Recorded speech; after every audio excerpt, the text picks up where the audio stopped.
Welcome to The Riff, brought to you by mytoronto.ca, where two internationally acclaimed artists, painter and animator Gary O'Brien and jazz fusion guitarist Jeremy Green, dig into Toronto's entertainment scene, where they'll be hanging out with all sorts of creative minds, from music, comedy, sports, theater, and everything that lurks in between, with a special spotlight on our foodie culture.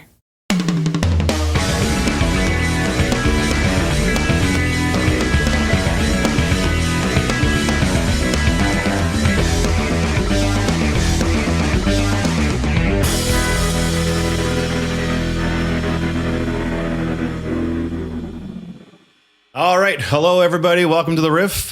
We have another episode today, and my name is Gary O'Brien, your host, and along with me is my co-host, Jeremy Green. That's me. Jeremy, what have you seen? What have you done? What have you heard? What's going on with you? I had a bit of a funny interaction this week that I think you'll like, and I actually need your help with this because I'm trying to understand how to cope with it. So I'm walking along the street. I think it was Yonge Street, walking down, and there's this poor homeless dude, and he's not well. Like, he's not well at all. Like, he didn't know where he was. He's all confused. And so he's looked all stressed out. And these people are walking by. This woman walks by in a big purple coat, and he goes, purple coat, purple coat.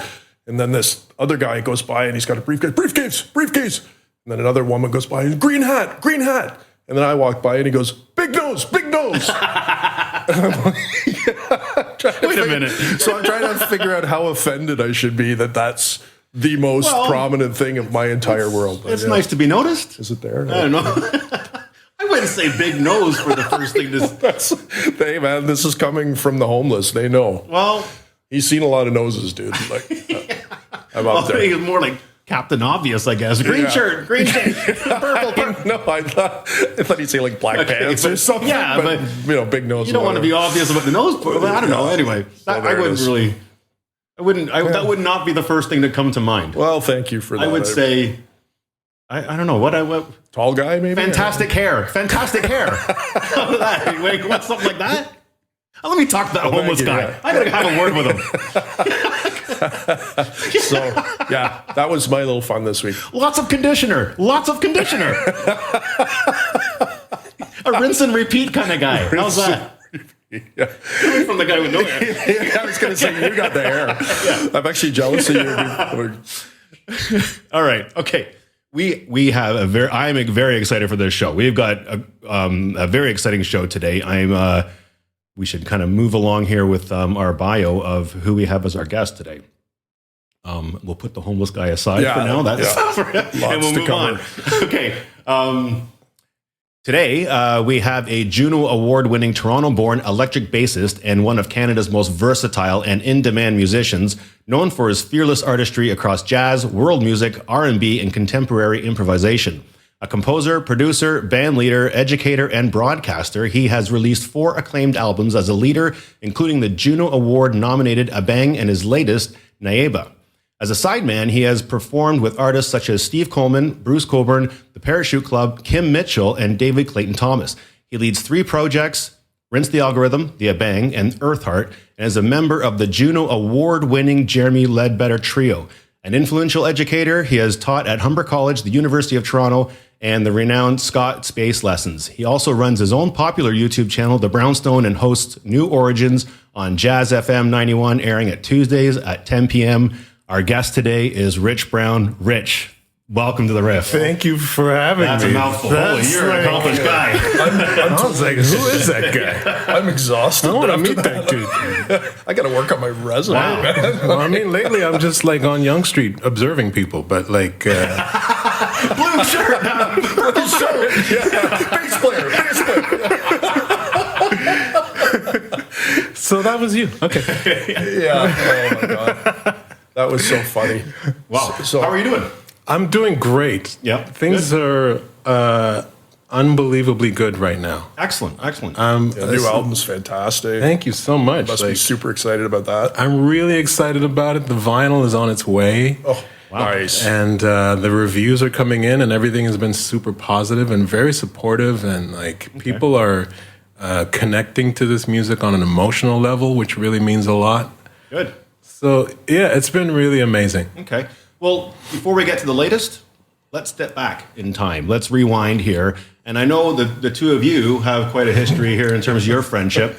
I'll hand it over to you guys to sort of maybe explain or how that kind of came around. All right, so it's been a long time, so I kind of want to go through the genesis of this with you to just make sure that my 50-year-old brain isn't like screwing this up. I can't wait to hear this. I've never heard your side of it either, so that's kind of funny.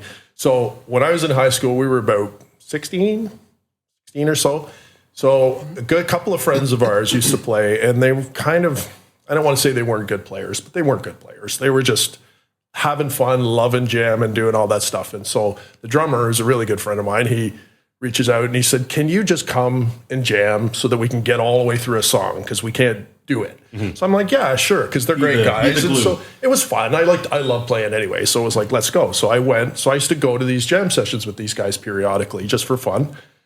And then one day he's talking to me and he says, I got another guy coming out to jam. And I'm like, I didn't expect anything, to be honest. I just thought it would be just another hack around guy. And then in walks this cat right here with a red Stratocaster. I can neither confirm nor deny the presence of Jerry curls, but man, it was the 80s, dude. It was the 80s. The guy with the hair. Right? He's like, he thinks he can get away with stuff. Good Lord. I may have had like those pull-around pants on at the time. So anyway, none of it was good for any of us. Jerry curls. God, so. But what I remember the most is, one, the incredible smile, which he still has. And number two, the Stevie... Great smile. Great smile. Maybe that's what you get known for. There you go. Yeah. The incredible Stevie Ray Vaughan that he was ripping. The dude was just... I was like standing there mesmerized going, oh my God, he is killing this Stevie Ray. Like, and so we both started playing and we were kind of mutually just going, oh, another player. We could both play, and it was really cool. What was your perspective on that? I remember talking to a few people in school and wondering if there were any musicians, and I kept hearing your name, and there was another guitar player. I can't remember his last name, but his first name was Chris. Do you remember this cat? Oh, yeah. I'm not going to get the last name. But I kept hearing about the two of y'all. And then finally it came down to that situation where I was invited to this jam, and I came out and I was all about Stevie Ray Vaughan. Like, that was, and I don't even know if I'd been playing bass for too long or at all at that point. I don't think you played at all at that point. Yeah, I don't think, because I didn't start playing bass until I was like 17, 18. Yeah. Oh, okay. But I do remember that jam, and I remember, I don't know if it was you or one of the other guys that like started calling me Richie Ray. I think that was Jimbo. Yeah, it was Jimbo. It was, yeah. But yeah, I remember that jam, and I remember just like we connected immediately. Instantly, yeah. It was just like, oh man, this is now fun. I was like, oh, cool. And you know what I love about that? Looking back, it's like the two of us, and I don't mean any disrespect to the other guys, but like we were well further down the road than they were as musicians. And it's like no two guys at our level would have gone and done that at that point in time. Right. We were all trying to be better. We were all trying to move forward. But the fact that we both loved playing so much connected us instantly. It's like, I was just happy to plug in and turn it up. I would have jammed with anyone at that point. Yeah. And to see you with the exact same mindset, it was like, you knew it was going to be a train wreck when you went, but you just wanted to play. I just wanted to play. Yeah. I just wanted to get out of my basement and do something for real, So so let's move on from that. So that was our initial thing. We got a ton to cover, so I'm kind of want to skip through this. But so then the next thing, so it's funny. So then fast forward a little bit, we always stayed in touch, and Rich started playing the bass, and I used to go over to his house with his beautiful mom, who always treated me like a son. And he was playing the bass. And I remember we had a conversation one day, and I'm listening to him. I'm just going, oh my God. Like, I said, Rich, I don't even remember this, but I said, dude, you are a great guitar player, but you are an absolutely astounding bass player. I do remember you saying that. I remember that. Yeah, I was stunned by how, because you're a great guitar player. To this day, you can still shred. This guy's amazing on a guitar, man. Mm-hmm. But your bass playing is out of this world. Like, you're a special, special bass player. So anyway, I was in a band doing a bunch of really prog rock stuff, a bunch of Yes and Genesis and Rush and Max Webster and really pretty advanced bass stuff. And my brother was the bass player at the time. He had an issue with the drummer and he quit. And I'm thinking, I don't know any other bass players who can do this. And then I'm like, yes, I do. So I go over to his place and go down to the basement. And we were hanging out, we were talking. I'm like, dude, come out and do this. And he's like totally not into that music at all. He's like, did you even enjoy that? I did. You know what? I really did. Yeah. And I have to credit you because, now I'm playing this music like I've been in Steve Coleman's band for the last four years. But I think my grasp on that music came from you introducing me to like all the prog rock with all the, so-called odd time signatures and like, me sitting down and learning all those Rush tunes. King Crimson. And That was kind of like a primer for me to like, go into this for real. And I think I owe you a bit of an apology here from way back when. So we were talking before on air here. We were talking about how I would go to the jam rooms, got invited to watch you guys, the two of you, jam in that band. And there was a point where you guys are playing Red Barchetta by Rush. Oh, right? yeah. And being a big Rush fan, I'm like, oh my God, I'm excited for the Rush tunes, right? And then at the end of this song, you were kind of, I think, still kind of... You had just learned the tune, but you didn't know the and tune. Jeremy is giving you the nods to say that dun dun dun dun, like the ending of Red Barchetta. Like the shots, right? They're hitting the two notes, one note, two note, three note, that kind of thing, right? And I'm looking around, I'm the fly on the wall observing everything. This guy doesn't know Red Barchetta? Who's it? How come this guy doesn't know Red Barchetta? It's Rush. How does he not know Rush? How does this guy not know Red Barchetta? Right? And that's in my inner thoughts. I'm thinking that, right? And then, obviously, soon after that, I knew of you as your musical knowledge of beyond, like vast horizons of music, so way funny. Beyond just prog rock. So my apologies for the thoughts in my head going, how does this guy not know Red Barchetta? For crying out loud, right? No apology necessary. I mean, I should have known Red Barchetta. The other thing I remember about that was like we did YYZ. Yeah. And I remember playing that tune with y'all for the first time. And we got to those bass breaks. Yep. And I just played. And I don't know if it was you or Brian, but one of you guys stopped me and was like, no, you got to learn the breaks. You have to learn. You got to learn it note for note. You got to learn it note for note. I was like, what? Well, I thought he was just making it up. He's not making that up. Like, what? Yeah. No, Rush fans, that was the thing. If you're doing a Rush thing, this guy's the biggest You Rush got to be bang on or you're not. Man, I didn't realize that. Right. So I was like, okay, well, this is music that I have to take seriously, and I can't, you can't half-step with this. It's a composition, front to back, like the whole thing, right? Which is kind of a weird way to do it. It kind of blew my mind. So where did you connect with the music then? Like, where does it go back to? Or what was that impression that kind of clued music or put music on your radar? I remember all the way back to when I was like 2 years old, and my dad would always have music on in the house. Like the floor would constantly be littered with like 45s and old records. Oh, yeah. And I just, that was my earliest memory of being... I'm sure there was no scratches and pops on any of those. Not until I got a hold of it. Because, a couple years later, I was like 4, maybe 5 years old, and I started, because the records would still be on the floor the next morning, and my dad would go to work. So I just started, learning how to use the stereo and like finding, he'd play some tune from the night before and I'd be like, oh, which tune was that? That was really good. And I would just go through all these records until I found them. But in that, I would also discover all the other music that he had, which was at that time mostly like, reggae from the 60s and 70s. But then the occasional like Stevie tune and I just thought I love this. I wasn't really sure of what it was, but I loved it, and the connection was established from that point on. And then to turn it into you being a musician, to turn it into bass playing or guitar and then bass. You're furthering that love of music, I guess. Yeah, I remember the moment. This is funny. I remember the moment when that happened. We lived in Florida for a little while, and I watched a lot of like MTV and a lot of music video shows, and I saw Van Halen's Unchained. I was 12 years old. Yeah. I saw Van Halen's Unchained video and I was like, I think that's what I want to do. These guys are having so much fun. They're jumping all over the stage. They're playing music and they're making a lot of money. Like, you can do that? Like, That is so awesome. I want to do that. I didn't know it was Van Halen. It was Van Halen That's Unchained.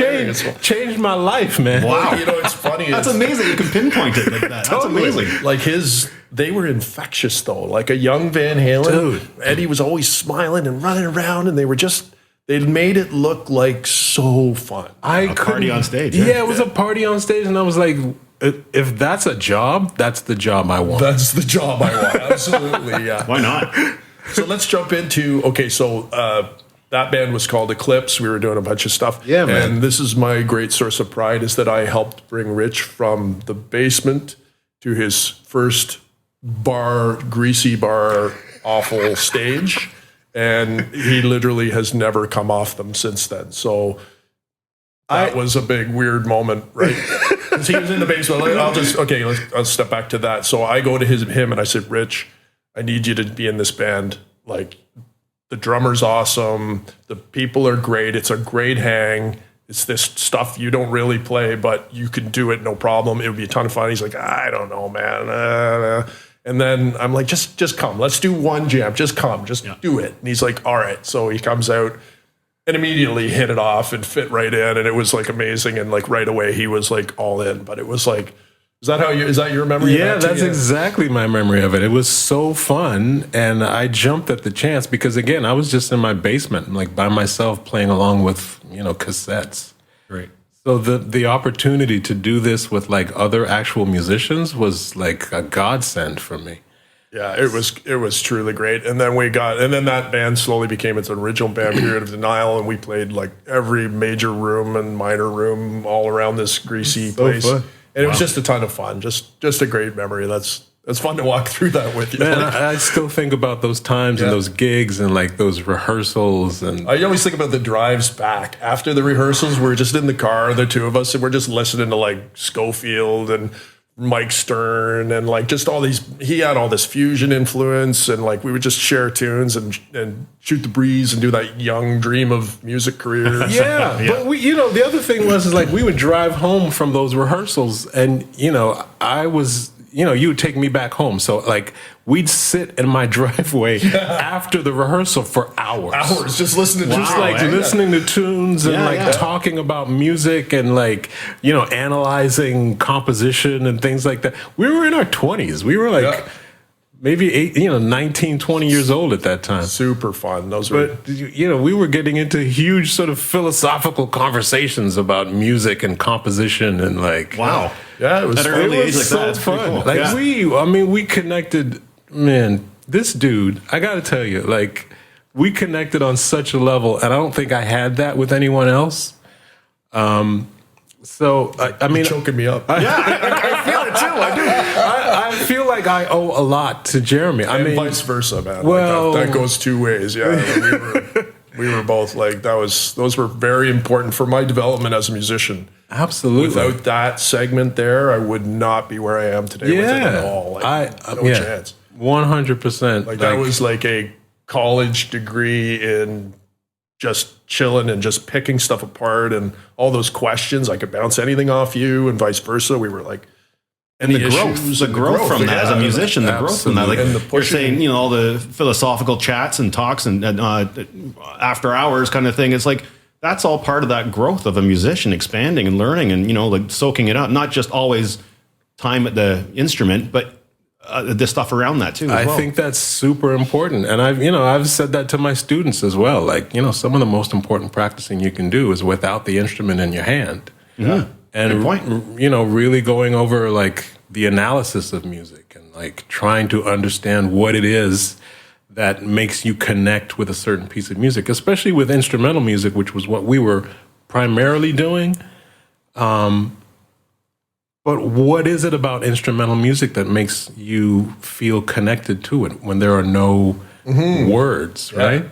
Well, my early love of that, my grandfather was deaf in one ear, and he lived with us, and he was a massive classical music fan. Like every day for hours on end, he would play classical, but he'd crank it right up because he couldn't hear it. Oh, right. So I'd be in my bedroom clearly hearing all of his music because he would blast it, and I was not going to hang out with my parents. That was a buzzkill down there. So I stayed upstairs, or I'd go sit with Gramps, and I'd just sit we'd just listen to classical. Amazing. For years and years. And my entire childhood, it was classical music all the way up until. Wow. And my dad was really into Elvis Presley and a bunch of, like, my dad was a big music fan, like the Beach Boys and Elvis and Roy Orbison and all.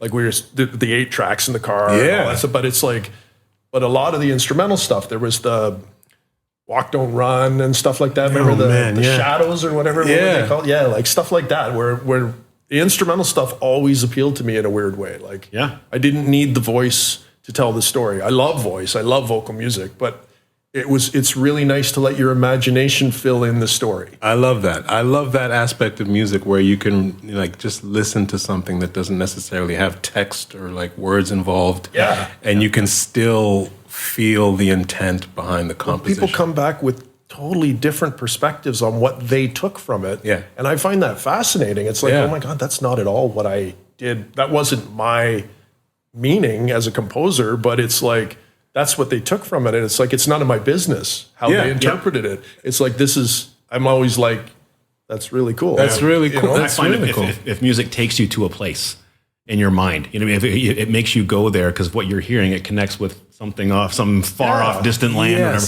That to me is like, wow, like that's a powerful thing. But it's your land, you know, it's yours. Yeah, totally. Everybody gets to do their own journey with it. That's what I love about it. And in just a moment, we'll be right back. Let's get back to the show. Now, let's sort of fast forward here to present day with the new album. You got a new album coming out, right? Yeah, it's already out. Sorry. Yeah, it's out. It was released on September the 26th. The album is called Naiba, and it has multiple sort of meanings. Like there's the musical aspect of it. The whole album is just the electric bass, and there are no other instruments and no other players. That was a question I was going to ask. When I was listening to it, I'm like, is that a percussion instrument? I don't think it was. I was thinking, no, there's no way he would have done it. Yeah. This is all bass, I suspect. It's 100% bass. Like at one point during the recording process, like the co-producer on the album is this amazing guitar player, composer named Elmer Ferrer. We recorded the album at his place. And at one point, we started to incorporate some different instruments. He was hearing like a guitar, and I threw the guitar track down on this one tune. And I was like, you know, I really wanted this to be a solo album, and I wasn't really sure where it was going to go. But the more I got into the process, the more I realized that this was just going to be a bass record. And I was just going to try to make the bass sound like as many different instruments as possible, because that was always the point of ridicule towards me. Ever since I started playing 6-string electric bass, people were like, dude, you're not playing. I mean, you know, you hear those things, Jock only needed on a 4. What are you doing going above the 5th fret? Like, no, man, like... So I just thought I would, instead of getting mad and upset about that, I would just say, okay, well, maybe you're right. Let's see how many sounds I can get out of this thing. Let's do this, yeah. But it's funny, your bass comes with wind chimes. Mine doesn't. Or does it? That sounded awesome. I was like, oh, that's so cool. How does this differ then, this album here, compared to your past stuff? Well, I think with every album, there is a different method and approach, and I guess there's a certain thing that I'm trying to achieve with each record. And with this one, it's all about the exploration of the instrument, and again, turning that into something that can connect with a listener on an emotional level.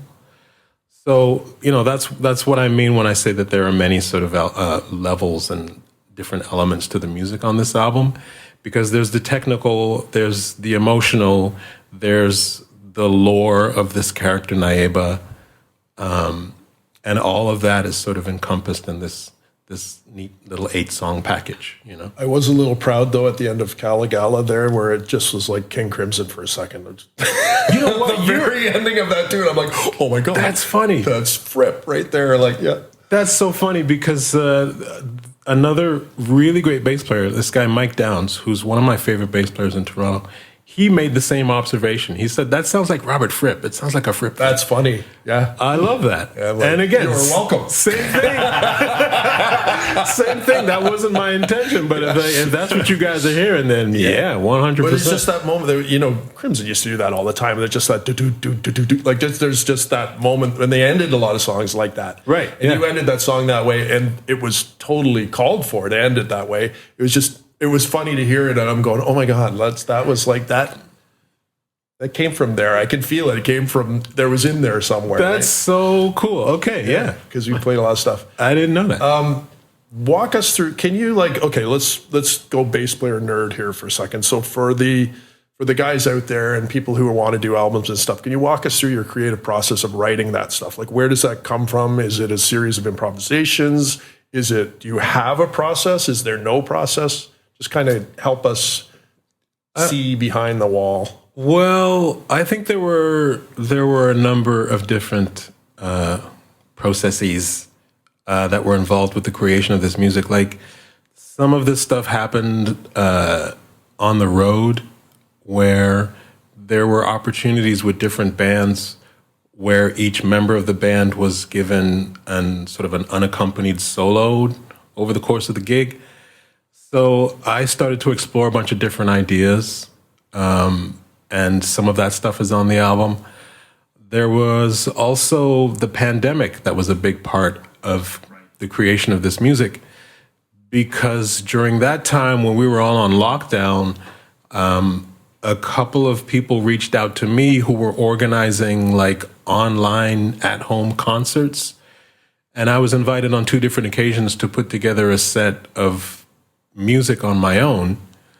So I did a couple of these concerts, and then at the end of those, I thought, I'm kind of putting together a collection of songs that I should probably record at some point. So it came from there as well. And then the process, like getting to that point, just came from like exploration and practice. I feel like there's a very important part of my practice routine where I throw the agenda out the window and just try to create music on my own, and forget about licks and just explore. Just let the fingers roll. Yeah. And also compose. Like if I play a sound, I want to ask myself the question, what do I hear after this sound? And try to respond in kind, you know? So I'm sort of sharpening my musical sense. So let's grab that little moment there. So you're practicing, you're doing your thing. The grain comes. So now what? So you got the first little bit. What happens? I work on that, and I try to hear what happens next, and then the composition sort of builds from there. So do you stop and listen, or do you keep playing and trying to pull it? Well, it can be a real sort of stop and start process where if I come up with an idea that I like, then maybe it's a matter of like playing that idea on repeat and then trying to build upon that in a way that makes sense to the previous part. So it's a bit of a ground up process of composition. And one of the things I started doing a while ago that was very helpful was if I had that grain, you get that idea, is I'd record it and then leave a blank bar after it and set it on a loop. Yeah. And then it was, so I'd be listening through it, and then when the silence came, I was trying to be really observant internally to see what am I feeling and hearing in this moment. And then that allows me to fill that next gap in there.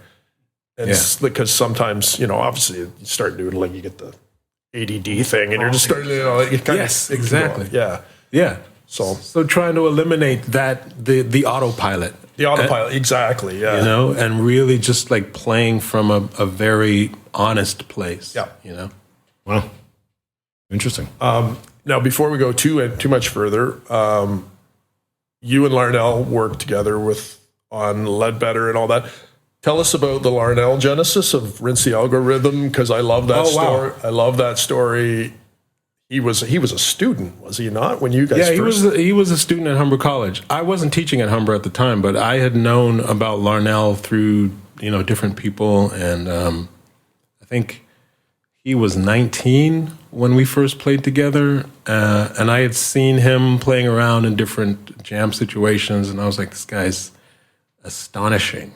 Totally. Yeah. I was stunned when I first heard Larnell. He's like, I got this young drummer. You got to come check this out. And he's like, seriously, just come and watch this kid play. And I'm like, really? I was floored. Yeah, I was sort of in the process of putting my first band together, and I started writing these different tunes, and the tunes had, some challenging rhythmic structures, and it was the same kind of situation with you and I, where I knew that the stuff that I was writing wasn't necessarily Larnell's bag, but I also had enough confidence in him that, I knew he would pick up on these things quickly.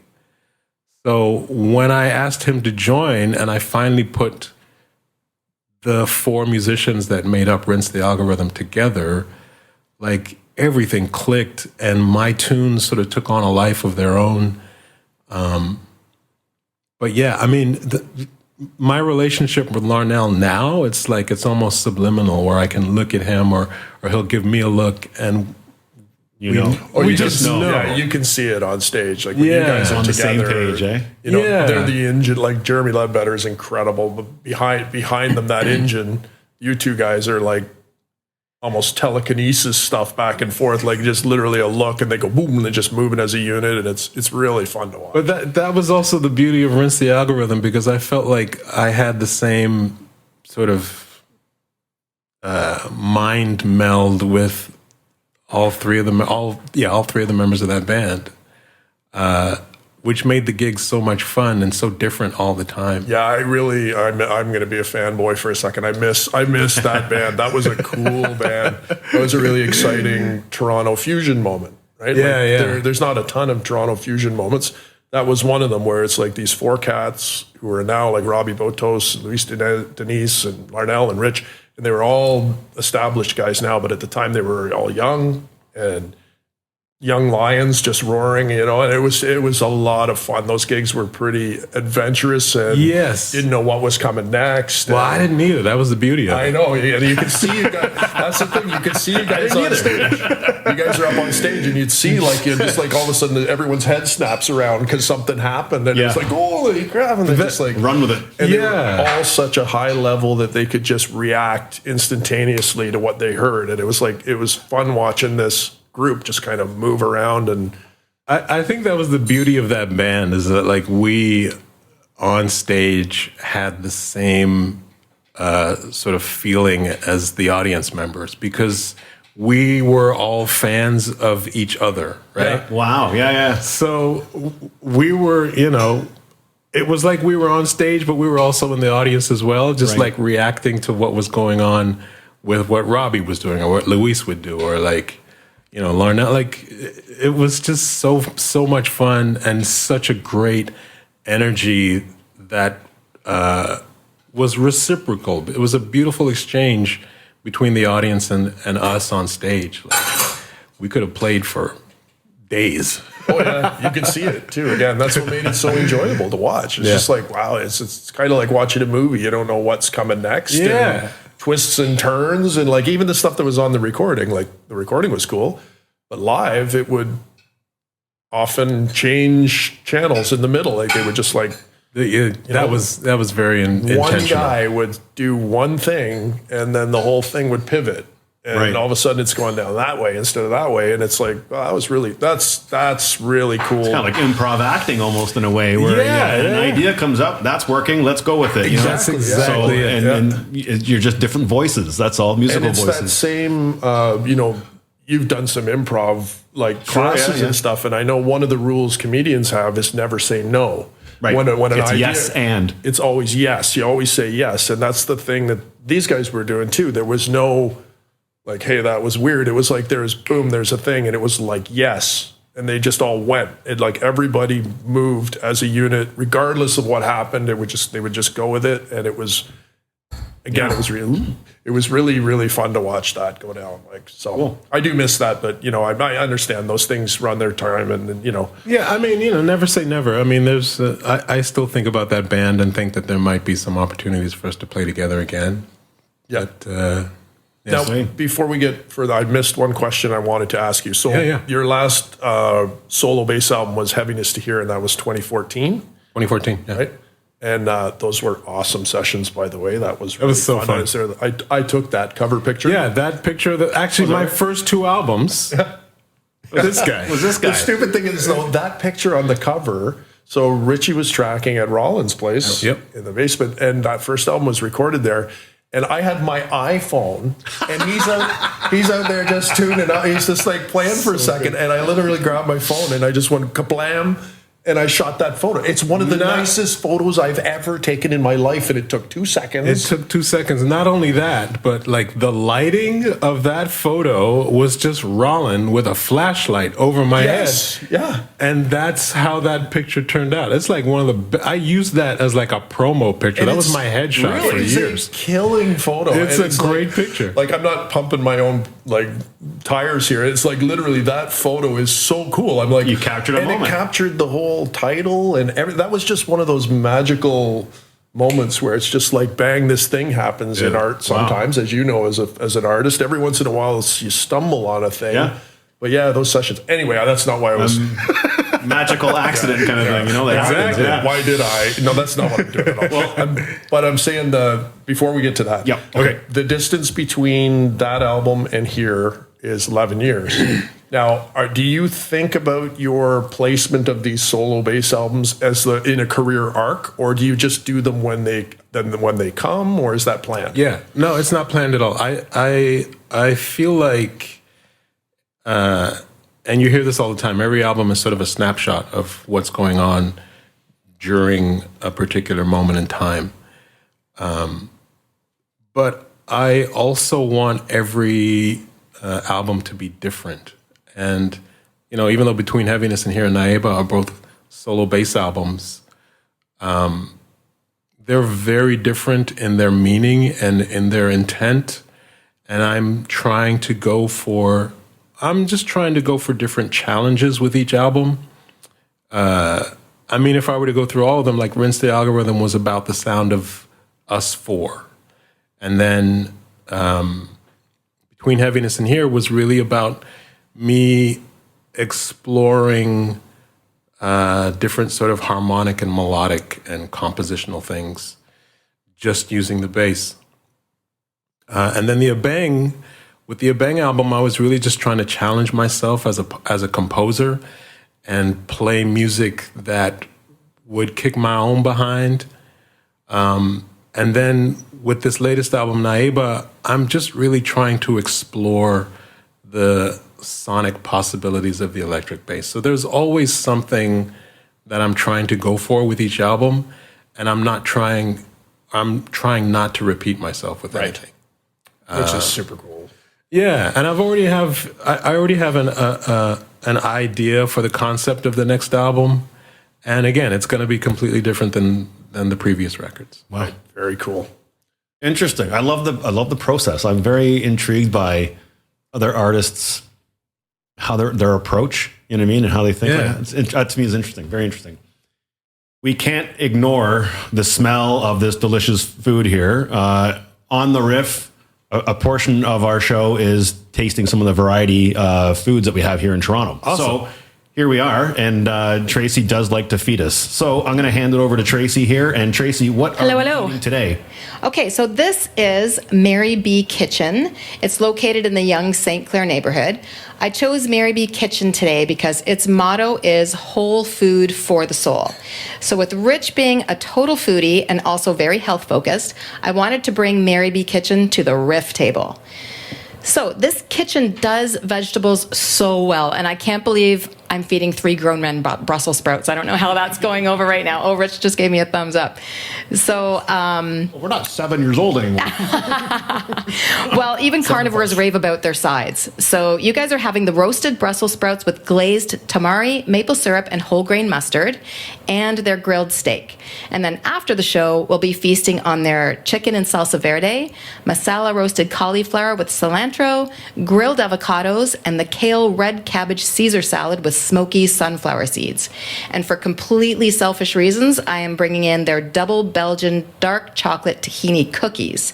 They're so decadent, and they're gluten and grain-free, surprisingly. So also a very cool backstory. The owner, Sarah Huggins, spent 10 years practicing law before focusing her passion on cooking and starting a food blog. And she opened this restaurant in 2017 in her own neighborhood, which makes sense why, if you go there, it feels like a true community hub. So, Rich, you know the city so well. Is this the first time you've had Mary B's Kitchen? Yes. And Jeremy, He's too busy eating. yeah, and I'll try to do some talking so you guys can keep chewing. So, and Jeremy and Gary, thoughts on the veggies? Delicious. I'm asking specifically Jeremy because Yeah, I know. I'm not a Brussels sprouts guy. No? Yeah. At all. No, I actually can't stand them at all. Oh my God. Those, however, were delicious. They are good. I actually would eat those, and I'm not just saying that. I would. Those And were the, those were really nice. That Beef was was good. the flank steak, That's yeah. very well done. The beef was phenomenal. So you'll be diving more into I'm her liking stuff. it. I would try that out. Yes, for sure. That's excellent. Yeah, And where is this? They're located. Yeah, Young St. Clair area. So it's, you walk in there and it's really, really busy. And people may get, dissuaded to go there because, there's long lineups. But it's quick and fast and it moves really swiftly. And it's a very friendly, like I said, community sort of atmosphere restaurant. So, and very health conscious. And sometimes if you get restaurants that are very health conscious like that, they're mostly vegan. And these guys aren't. So I like that blend of, all the flavors and herbs and spices. And then also doing, a meat-centric portion of the menu as well. Nice. Yeah. I like that. I'm glad you all did you all like it? Absolutely. Yeah? Yep. What's your feedback on that? I actually love Brussels sprouts. I buy them all the time. Me too. Yeah, I really do. Those are Satan's cabbage. Man. Satan's cabbage. What I like to do with Little Brussels balls of sprouts, evil. I'll cut them in half and then I'll make a glaze.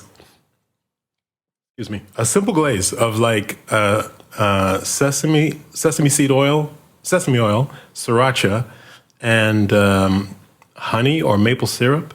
Ooh, spicy and sweet. Yeah. Nice. Nice. And then you that? roast them for Yep. a little while, and they're just like, they're so good. We do ours with like at Christmas time, whatever. We do the Brussels sprouts with like bits of bacon in there. Do some bacon and throw that in there and mix it all up. Yes, there's probably a bit of a glaze or something kind of in there too as well. It's your arteries. But it's the the bacon and the Brussels sprouts go together. Oh my God. Yeah, really. Yeah, this is great. This is really good. Yeah. Awesome. Yay. It's a Thank you win. very much. That was great, Trey. Yeah, check. I'm never More leaving Brussels this sprouts place. for Jeremy every night. Oh yeah. Hey, don't go anywhere. We'll be right back. And we're back. Okay, so we're talking about Toronto and all that kind of thing and working within. But you have such a strong world influence in your compositions. Like, so what specifically initially drew you in that direction to kind of go more worldly? I think I'm still chewing. That's mine. Take your time. Take your time. We can cue the elevator music or something. Da, da, da, da, we can do some shadow puppets on the wall here. We have a huge budget here on Yeah, the Riff. exactly. You know what? That came from living in this city, and I started playing in the scene here in Toronto in '92, I think it was, and immediately I was introduced to all kinds of different world music, and I was playing in a band that was heavily influenced by a lot of Brazilian music, and then I was in another band that had some musicians from Ghana. I played a lot of Indian music. Like, there was such an amazing plethora of different styles. And I was so new to all of that stuff, but I was so fascinated by all of it as well because, in the Western world, we have this system of 12 notes. And I feel like every country has their own interpretation of those notes. Some of them involve more than notes. 12, yeah, or less. Some of them are just based on like pentatonic melodies, just 5 notes. But each culture is very distinct in their interpretation, and I love that. And rhythmic. Yeah, rhythmic, like you hear it and you almost immediately know where it's coming from. Mm-hmm. Whether it's Asian or Eastern European or wherever. And I've always been totally fascinated by that. So I've just been a student of that ever since, I was 22 years old. Wow. And I love that because, we are all the sum of our influences.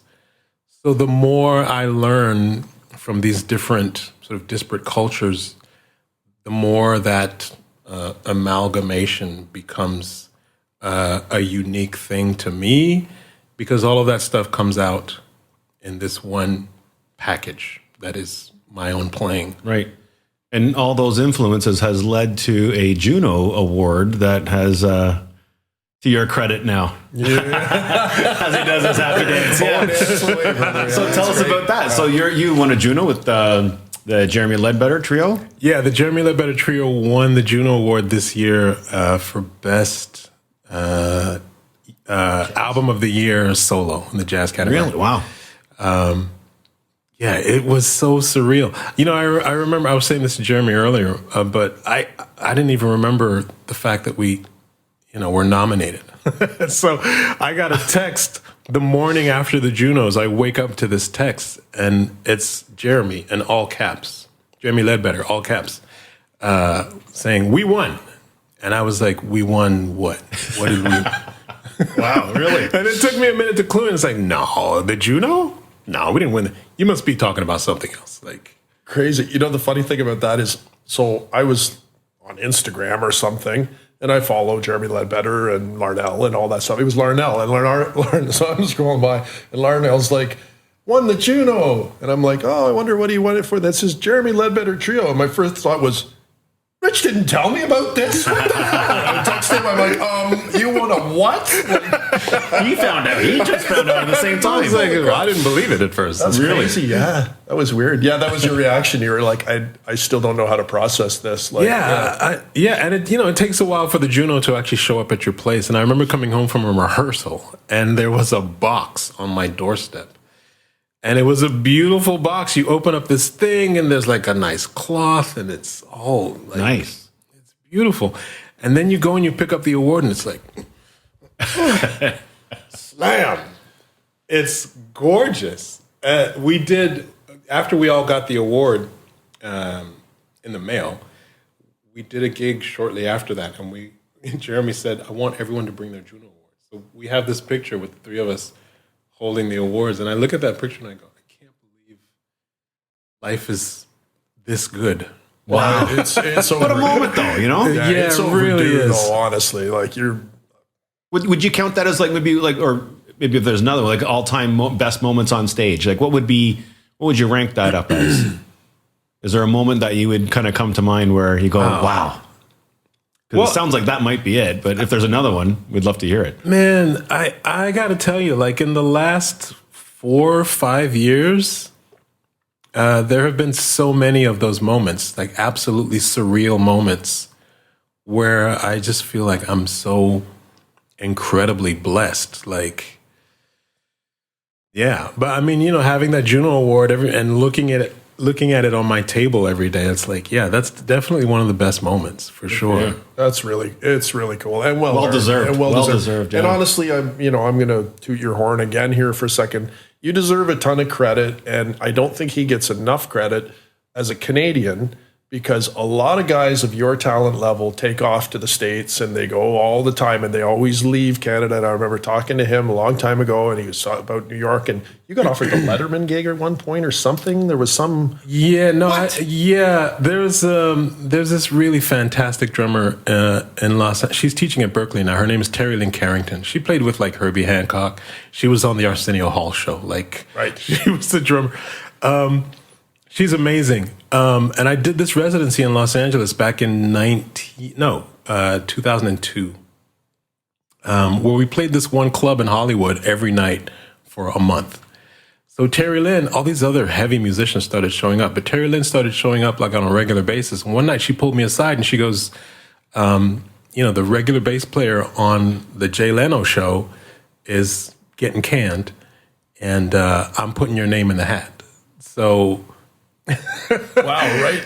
But see, with like at his talent level, like you never left. You stayed in Toronto, and I remember you saying, because I asked you, I said, "Are you going to go to the States or whatever?" And you're going, "No, man, I'm Canadian. I love it here. I love Toronto. I'm not going anywhere." And so, like you could have gone down there, and you arguably maybe would have a bigger name in terms of the industry.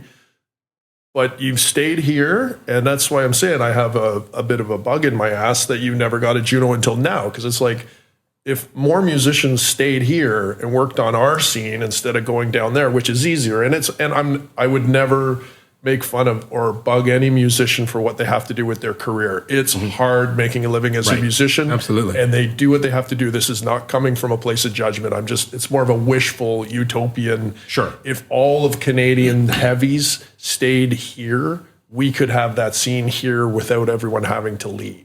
Yeah. And to your credit, you've always stayed, whether it's for the good of your career or not, you've stayed in Canada, and you deserve every accolade for that. I appreciate that. There's my 2 cents. Yeah. But I love this country and I love this city, and I can't imagine living anywhere else. And I know if I would have made the move to the States years ago, I don't know, maybe I would be a household name by now. But I also know for a fact that I would be miserable, because there's no part of me that wants to live in that country. Like, I've done it. I didn't like it, and I came back to what clearly feels like home. Yep.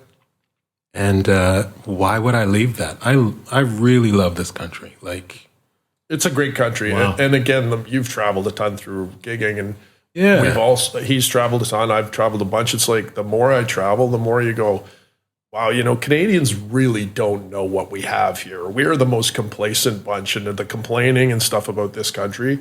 This is the greatest country that I've ever been to. It's a beautiful place, so nice, so free, so all that stuff everyone talks about their country. I know everyone's proud of their own country, but Canada's a great place to be.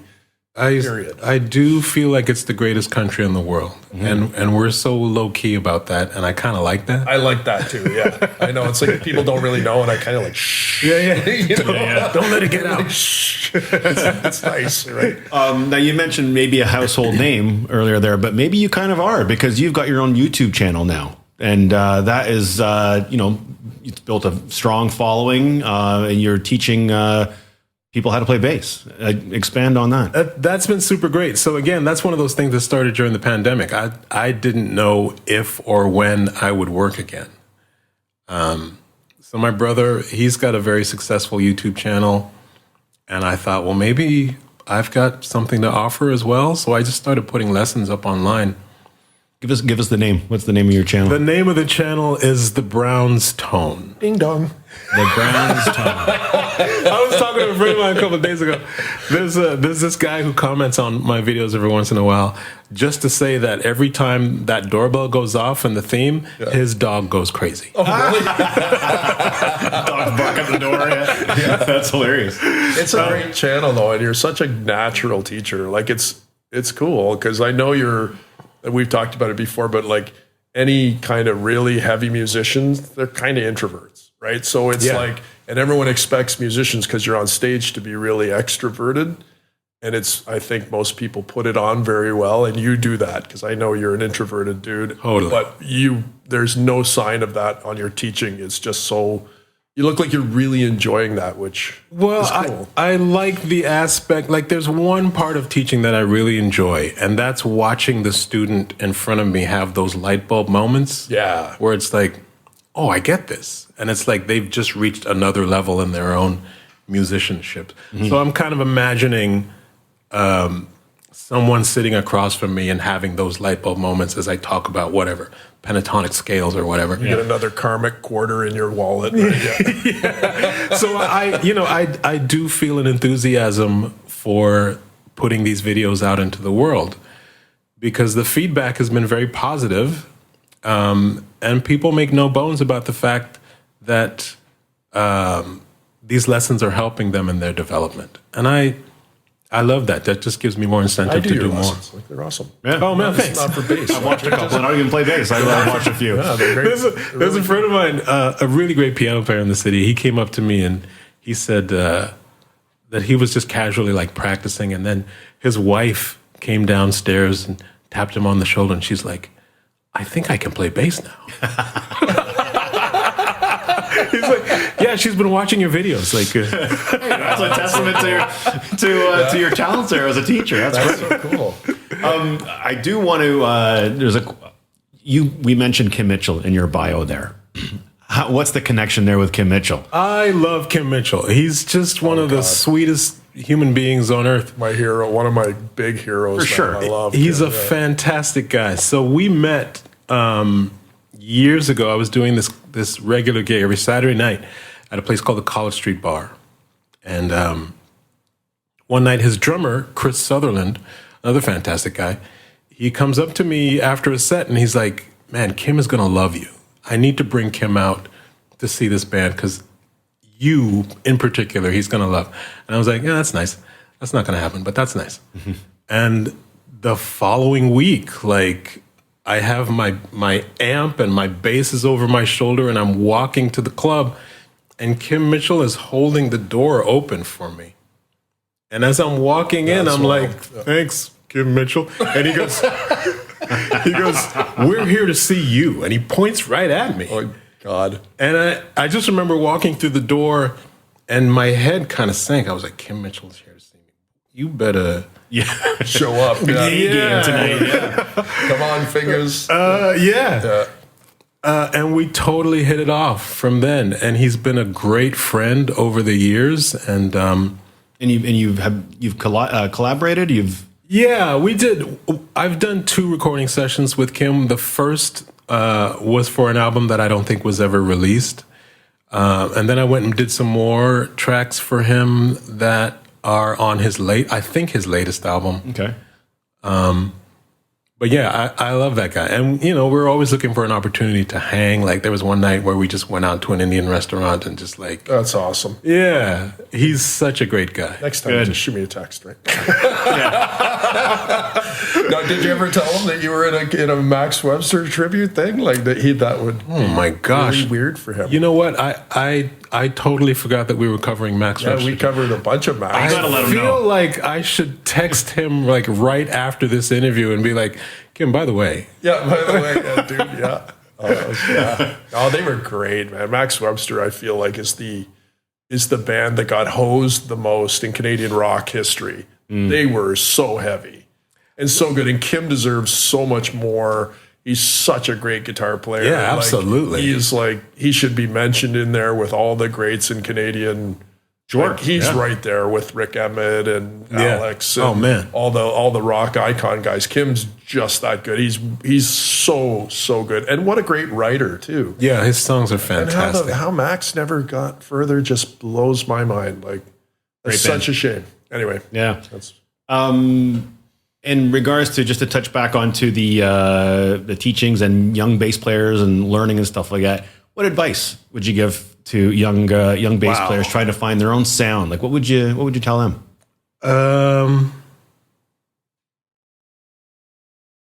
You gotta embrace the struggle. Right. It's gonna suck sometimes, but that's a good thing. Like, don't give up because it's hard, and don't get intimidated by the stuff that you see on Instagram or TikTok or whatever.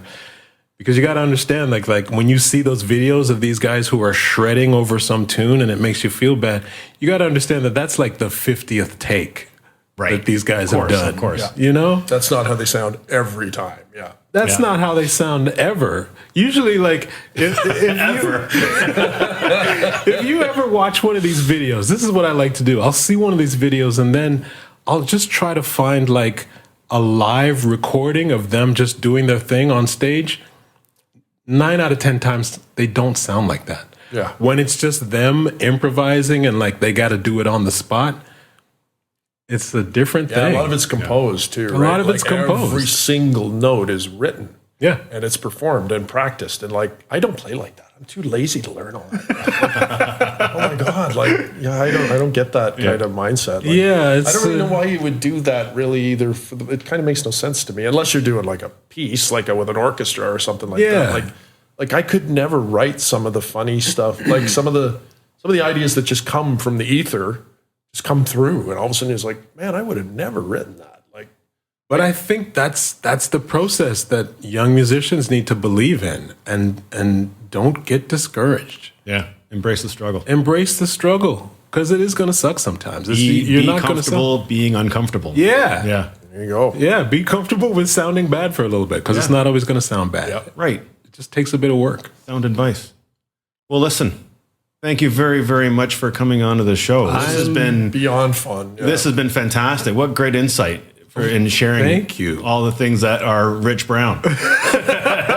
Honestly, your accomplishments are unbelievable. Like, it's just really interesting. I feel like I'm just so blessed. When you were reading all the stuff in the bio, I was like, holy smoke. That's really... I know. I've been given some amazing opportunities, and, I am not... You took them, though. Well, I feel like I'll say this: like I totally put in my 10,000 hours. You've earned it. Sure. You've earned Like- it. Like I know the work you've done. Yeah, You've earned it. you know. You've earned it, man. Yeah, Like yeah. you've really worked it. So But I don't take any of that for granted, and I'm just so grateful for all of that stuff. And I always tell my students that I hope one day they have the same feeling that I have with all of these opportunities that I've been given, because they're going to understand one day what the struggle is for. Right. And this is it. It's the knowledge of your peers giving you the props for all of the prep work that you've done leading up to the present moment, Right. So it's a validation. And I'm just so grateful for all of it. Well, we're grateful for having you on the show. And I'd just like to say thank you very much for coming today. Thank you, Gary. All right. very fun. Thank you very much. Okay. Nice job, Gare. We are going to wrap it up here for today as another episode of The Riff. Jeremy, what's coming up? What's going on? What's happening in the city? Do you have anything? Well, tonight there is what's that, John Candy, I Like Me thing. If you heard about this, Okay. It's Ryan Reynolds or whatever. I have heard, but yeah, He's I think Ryan Reynolds produced it, and so he's sort of showcasing that at the Queen Elizabeth Theatre tonight. So Jeremy and I are actually going to go check it out. Very nice. A couple Very friends, cool. and apparently some guests might show up. I'm hoping Eugene Levy, Dan Aykroyd. So yeah, that'll be cool. Yeah, it's a biography of Sounds John like Tracy's Candy. got a crush on Gene Levy. A little bit. No, it's Dan Levy. She I has do love Dan Levy. Who doesn't love Dan Levy? He seems like the best dude on the planet. All right.